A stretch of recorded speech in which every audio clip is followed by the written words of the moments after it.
দিনটা ছিল শিবরাত্রির। আর প্রত্যেক বছর বাঙালি বাড়ির মেয়েরা শিবরাত্রি করবে না সেটা কি হয়?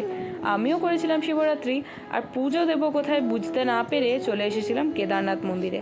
এই কেদারনাথ মন্দিরটা তৈরি হয়েছে আমাদের বোলপুরের মকরমপুরে। এর আগে এখানে আসার সুযোগ হয়নি, তাই ভাবলাম শিবরাত্রির দিনটা তো খুব ভালো দিন, এই দিন এখানেই পুজো দেওয়া যাক। মন্দিরটার এত সুন্দর একটা পরিবেশ। এখানে ছিল আমাদের নন্দীদেব আর সামনে ছিল মন্দির। এই মন্দিরটার ভেতরটাও খুব সুন্দর ছিল, আর তার পাশেই ছিল এখানে রাধা গোবিন্দের মন্দির, যেখানে মূর্তিটা কিন্তু ঢাকা দেওয়া আছে, তাই দেখানো হলো না।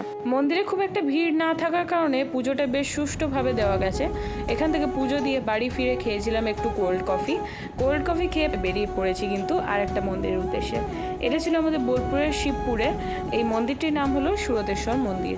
সুরতেশ্বর বাবার এই মন্দির কিন্তু ভীষণ সুন্দর। এই মন্দিরটি ঘিরে অনেক ছোট ছোট মন্দির আছে, তার ভেতরেও কিন্তু এক একটা শিবলিঙ্গ প্রতিষ্ঠিত আছে। এখানে দেখো, এটা আর একটা মন্দির।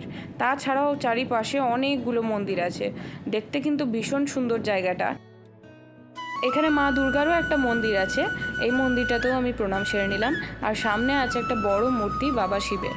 এখানে কিন্তু বেশ সুন্দর সাজানো গোছানো করা হয়েছে। আর শুধু তাই নয়, লোকজনের ভিড়ও কিন্তু বেশভাবেই আছে। গাছের মধ্যেও বেশ বড় বড় লাইট ঝোলানো হয়েছে, যেগুলো দেখতে কিন্তু দারুণ লাগছে। মন্দিরের ঠিক পেছন দিকে এই বড় শিব মূর্তিটা আছে, আর আছে একটি পুকুর। যদি আজকের এই ছোট্ট ব্লগটা তোমাদের ভালো লাগে তাহলে অবশ্যই একটা লাইক দিও।